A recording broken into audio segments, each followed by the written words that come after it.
Bismillahirrahmanirrahim. Assalamu alaikum, dear students. Imran Safar from FEI. This is 7th class history, chapter number 2, New Kings and Kingdoms, lecture number 2.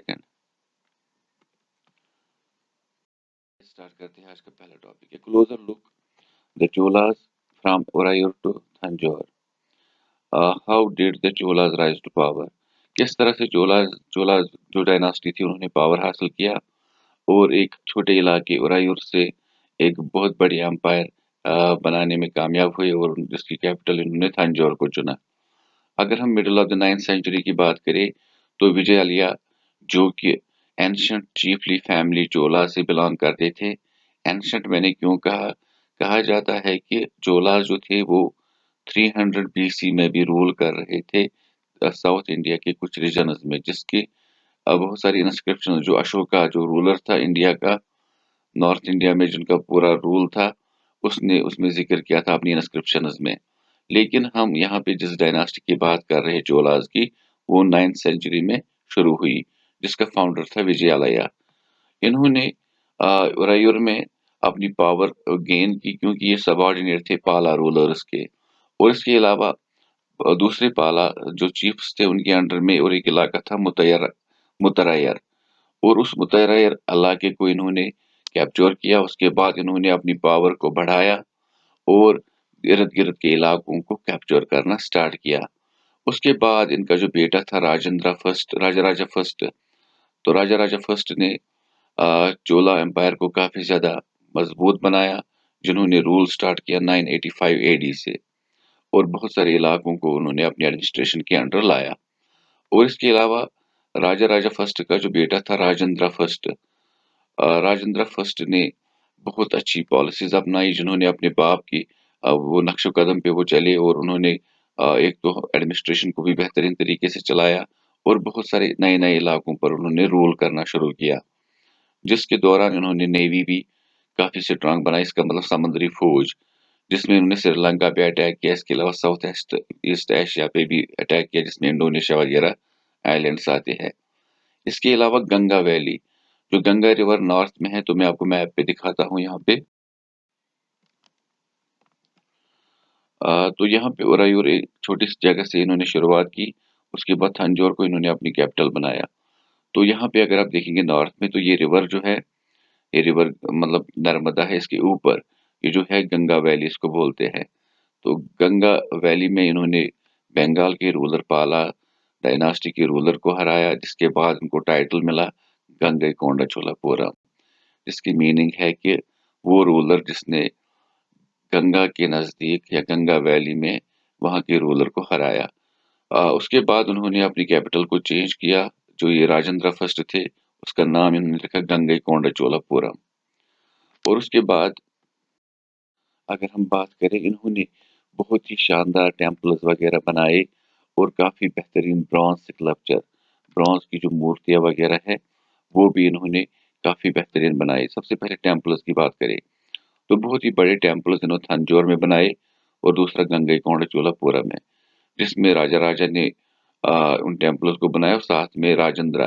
तो ये architecture और sculpture के Marvels माने जाते हैं south India में. तो ये काफी ज्यादा अमीर तरीन मतलब मंदिर अभी भी माने जाते हैं. तो ये हम कह सकते हैं जो चोला टेम्पल्स थे जो इन्होंने बनाए थे ये न्यूक्लियर ऑफ सेटलमेंट बने. अब जहां जहां पे ये टेम्पल्स बने वहां के इर्द गिर्द में लोग बसने के लिए आए. तो वहां पे अगर हम देखें सेंटर ऑफ क्राफ्ट प्रोडक्शन वगैरह वहां पे स्टार्ट हुई.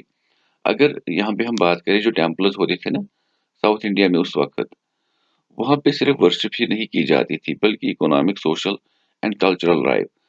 एक्चुअली रूलर जो था वो अपना महल भी उसी के नजदीक उस टेम्पल के नजदीक बनाता था.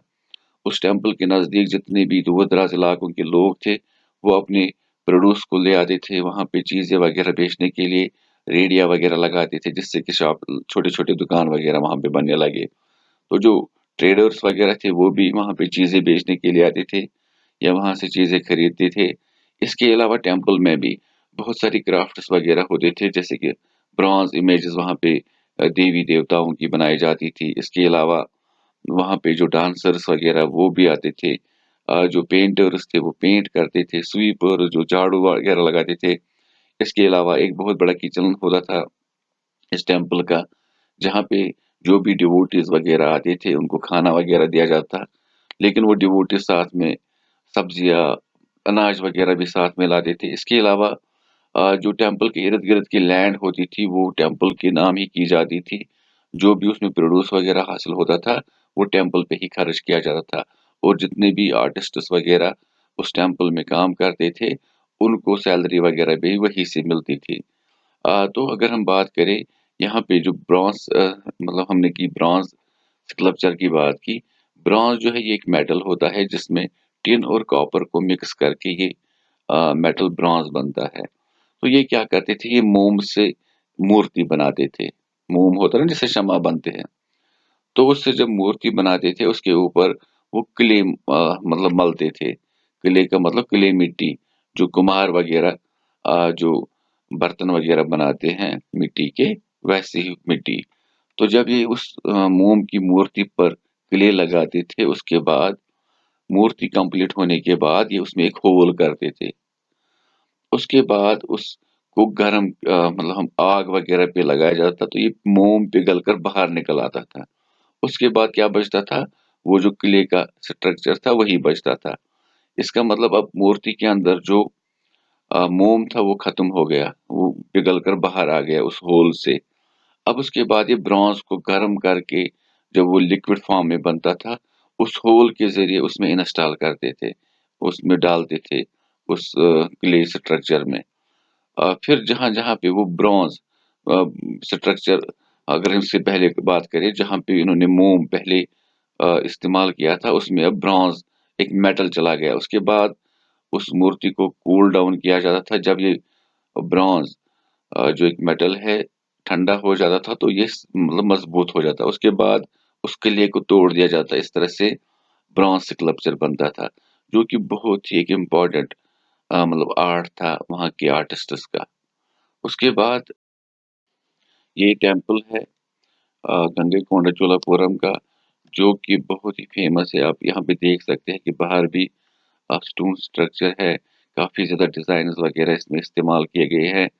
تو یہ ٹیمپل لارڈ شیوا کے نام انہوں نے کیا ہے، جو کہ مین ڈیٹی یا بھگوان اس کے اندر اس کی مورتی ہے وہ لارڈ شیوا کی ہے۔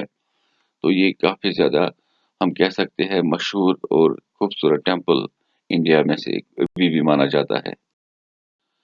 اس کے علاوہ ایگریکلچر اینڈ اریگیشن، تو ان چولاز نے صرف آرٹ اینڈ آرکیٹیکچر کو ہی ترجیح نہیں دی، بلکہ چولاز نے بہت سارے ڈیولپمنٹ ایگریکلچر کے لیے بھی کیے۔ جو ایک مین ریور تامل ناڈو میں سے بہتا ہے وہ ہے ریور کاویری، تو اس کے انہوں نے بہت سارے برانچز نکالے، اس میں سے بہت سارے چینلز وغیرہ نکالے، جس کے ذریعے یہ الگ الگ علاقوں تک پانی پہنچانے میں کامیاب ہوئے۔ اس کے بعد یہ ریور فائنلی بے آف بنگال میں جاتی ہے، اور ساتھ میں جب یہ جو ریور کاویری اور اس کے ارد گرد کی کینالز جو تھی، جب ان میں پانی اوور فلو ہو جاتا تھا، اس کی وجہ سے باڑھ آتی تھی، فلڈ آتا تھا، تو اس کی وجہ سے مطلب جو علاقے آس پاس کے تھے وہاں پہ سیڈیمنٹس وغیرہ بیٹھ جاتے تھے۔ آپ نے بھی دیکھا ہوگا جب بھی کہیں پہ فلڈ وغیرہ آتا ہے تو اس کا کلر تھوڑا سا مٹی والا ہوتا ہے، کیونکہ اس میں بہت سارے سیڈیمنٹس، کلے، سینڈ وغیرہ مکس ہوتی ہے۔ اس کے بعد جب یہ تھم جاتا ہے، پانی کا بہاؤ کم ہونے لگتا ہے، تو یہ سیڈیمنٹ زمین پر بچ جاتے ہیں، جس کی وجہ سے زمین جو ہے وہ فرٹائل بنتی ہے، طاقتور بنتی ہے۔ اور یہاں پہ تامل ناڈو میں انہوں نے اس طرح سے زمین کو زرخیز بنایا، اور وہاں پہ خاص کر رائس کلٹیویشن زیادہ ہونے لگی۔ تو اس کے علاوہ فارسٹس وغیرہ کو بھی کلیئر کیا گیا بہت سارے ریجنز میں، تاکہ ایگریکلچر کے لیے اور زیادہ لینڈ کو استعمال میں لایا جائے۔ اور اس کے علاوہ انہوں نے دیکھا کہ بہت ساری جگہ ایسی ہے جہاں پہ اریگیشن کا پانی نہیں پہنچ پاتا ہے، تو اس کے لیے انہوں نے آرٹیفیشل جو ہے پانی دینا شروع کیا، جس میں انہوں نے بہت سارے ویلز ڈگ کیے۔ اس کے علاوہ کچھ جگہوں پہ ٹینکس وغیرہ کنسٹرکٹ کیے گئے، جن ٹینکس میں بارش کا پانی جمع کیا جاتا تھا، اس کے بعد باقی دنوں میں اس پانی کا استعمال ہوتا تھا۔ تو اس کی وجہ سے انہوں نے کافی زیادہ لوگوں میں بھی عزت حاصل کی، اور دوسرا یہ جو چولا امپائر تھی، اس میں ہم کہہ سکتے ہیں کہ بہت ساری جو ایکٹیویٹیز ہوتی تھی اس میں لوگ بھی مطلب خوشی سے پارٹیسپیٹ کرتے تھے۔ اس کے علاوہ एडमिनिस्ट्रेशन। तो एडमिनिस्ट्रेशन भी बहुत इम्पोर्टेंट चीज़ है, क्योंकि इन चीज़ों को देखना, एग्रीकल्चर किस तरह से काम कर रहा है, रेवेन्यू किस तरह से जमा करना है, आर्मी बाकी चीज़ें तो ये किस तरह से करते थे, तो यहाँ पे हम पढ़ेंगे कि ये एडमिनिस्ट्रेशन को किस तरह से चलाते थे। जिस तरह से सुब्रेडो एग्रीकल्चर हुआ, इरिगेशन वगैरह इन्होंने उसमें दे दी, तो ये एक मतलब पर्टिकुलर विलेज को कहते थे। और उसके बाद ग्रुप ऑफ विलेजेस, एक हम कह सकते हैं एसोसिएशन बनाते थे, ऑर्गेनाइजेशन बनाते थे, जिसको बोलते थे नाडू। उस नाडू या उस काउंसिल का काम होता था कि एडमिनिस्ट्रेटिव फंक्शंस करना, जैसे कि कोई भी फैसला करना है गाँव में, जैसे कि जस्टिस वगैरह किसी को दिलानी है, इंसाफ दिलाना है, तो वो भी करते थे। और दूसरा कलेक्शन ऑफ टैक्सेस, ये टैक्सेस भी जमा करते थे। तो इसकी एग्जांपल आप ऐसे ले सकते हो, जैसे आजकल पंचायती राज होती है, जैसे पुराने ज़माने में भी नॉर्थ इंडिया में पंचायती राज होता था, वहाँ पे पंच चुने जाते थे, तो जो गाँव में कुछ प्रॉब्लम होती थी उसको सॉर्ट आउट वही करते थे। लेकिन जो रिच पीजेंट्स वेलाला कास्ट से थे, उनको सबसे ज़्यादा तरजीह दी जाती थी कि वो नाडू की सुपरविजन करे। ये जो नाडू ग्रुप ऑफ विलेजेस की जो काउंसिल होती थी, उसके सुपरवाइजर वही बने, उसी कास्ट के लोग बने, और उनको काफ़ी अच्छी पोजीशंस भी हासिल होती थी। इसके अलावा चोला किंग्स भी बाकी किंग्स की तरह बहुत सारे लोगों को लैंड ग्रांट्स देते थे या टाइटल्स देते थे कि हम आपको फलानी ज़मीन देते हैं, जैसे कि उन्होंने नाम दिया था उनमें मोवेंडे विलन। तो ये विलन पीजेंट होता था, जो कि इन्होंने कहा कि जो सर्व करता था तीनों किंग्स को, जैसे कि विलाला था, इनके जो किंग्स वगैरह थे, जो भी राजा राजा फर्स्ट हो या उसके बाद राजेंद्र फर्स्ट, और इसके अलावा अरैयर जो चीफ थे, इसी तरह से अलग अलग टाइटल्स वगैरह दिए जाते। एक्चुअली में ये एज ऑनर, रेस्पेक्ट के तौर पे ये टाइटल्स वगैरह दिए जाते थे। यहाँ पे हम बात करेंगे ब्राह्मण्स जो थे। ब्राह्मण्स को भी काफ़ी ज़्यादा लैंड ग्रांट्स वगैरह दिए जाते थे, और उनको एक ड्यूटी दी जाती थी कि जो साउथ इंडिया में इन्होंने सभा बनाई थी, जो कि मतलब डे टू डे लाइफ में एडमिनिस्ट्रेटिव मैटर्स में काम करती थी। तो वहाँ पे उस सभा के इंचार्जेस होते थे ही ब्राह्मणास। तो यहाँ पे जो भी डिसीजंस वगैरह वो लेते थे, ये रिकॉर्ड होती थी इंस्क्रिप्शंस वगैरह में। इंस्क्रिप्शन वो चीज़ होती है जब कभी किसी जगह पे एनग्रेव किया जाता है। अगर किसी स्टोन वगैरह पे हमें लिखना हो तो हम कैसे लिखेंगे, वहाँ पे वो पुराने ज़माने में एनग्रेव करके लिखते थे, खुदाई करके उसमें लिखते थे। जो टेम्पल्स के स्टोन वॉल्स थे वहाँ पे भी लिखते थे। इसके अलावा जो एसोसिएशन ऑफ ट्रेडर्स थी, उनको अंग्रामस कहते थे, उनको भी ओकेजनली ये एडमिनिस्ट्रेटिव फंक्शन जो टाउन्स में होते थे वो करने की इजाज़त थी। अब हम अगर यहाँ पे बात करें सभा जो होती थी, उसके लिए जो कमेटी बनती थी, उसके जो मेंबर्स होते थे, उनको किस तरह से चुना जाता था। सबसे पहले जो सभा के लिए जो एलिजिबल मेंबर्स होते थे, उनका नाम पाम लीव्स पे लिखा जाता था। उसके बाद एक मिट्टी के बड़े बर्तन में उन पाम लीव्स को डाला जाता था। उसके बाद एक छोटे बच्चे को बुलाया जाता था और उसे कहा जाता था कि आप कुछ पत्ते इसमें से निकालो, जिन पर उन एलिजिबल पर्सन्स के नाम होते थे। तो ये एक किस्म की टिकट होती थी। जो बच्चा ये टिकट वगैरह निकालता था, तो उसको वो मतलब हम कह सकते हैं कि वो सभा का मेंबर बन जाता था। तो जहाँ पे हम कश्मीरी की बात करें, कश्मीर में अक्सर हम बोलते हैं चीर त्राओ। हम यहाँ पे करते हैं कि बहुत सारे चिट्स पे नाम लिखते हैं, उसके बाद अगर हम किसी जगह पे वो रखते हो, छोटे बच्चों को कहते हैं कि आप इसमें से कुछ चिट्स निकालो, तो हम उसको चीयर बोलते हैं। इसी तरह से ये भी इस तरह से सभा के मेंबर्स को चुनते थे। ये एक तरह से इलेक्शन जैसा होता था।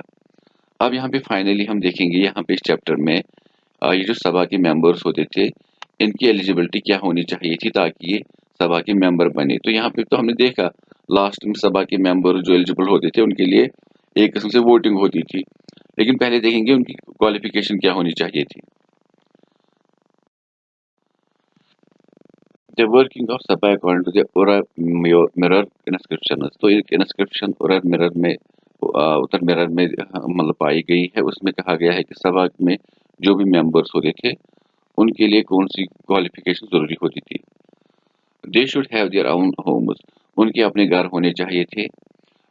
उनके पास लैंड होनी चाहिए थी जिसका वो रेवेन्यू वगैरह दे सके। इसके अलावा उनकी एज 35 से लेकर 70 ईयर्स के बीच में होनी चाहिए थी। اس کے علاوہ ویداس کی نالج ہونی چاہیے، ایڈمنسٹریٹو میٹرز میں جانکاری ہونی چاہیے تھی، اور خاص کر وہ آنیسٹ ہونے چاہیے۔ اس کے علاوہ اگر کوئی ممبر کسی کمیٹی کا پچھلے 3 سالوں میں ممبر رہ چکا ہے تو اس کو یہاں پہ ایلیجیبل نہیں مانا جاتا۔ اس کے علاوہ اگر کوئی انسان اپنے اکاؤنٹس اپنی ڈیٹیل وغیرہ نہیں دے پاتا تھا، تب اس کو یا اس کے رشتہ داروں کو بھی الیکشن میں حصہ لینے کی اجازت نہیں دی جاتی تھی۔ تو اس طرح سے سبھا کی ممبرس کی ایلیجیبلٹی ہوتی تھی۔ تو یہاں پہ یہ چیپٹر انشاءاللہ کمپلیٹ ہوا۔ اب ہمارا یہاں پہ U1 میں پولیٹیکل سائنس کا ایک چیپٹر ہے، تو اس کے لیے ہم اگلا ویڈیو جلدی بنائیں گے۔ تب تک کے لیے اسٹے سیف، فی امان اللہ۔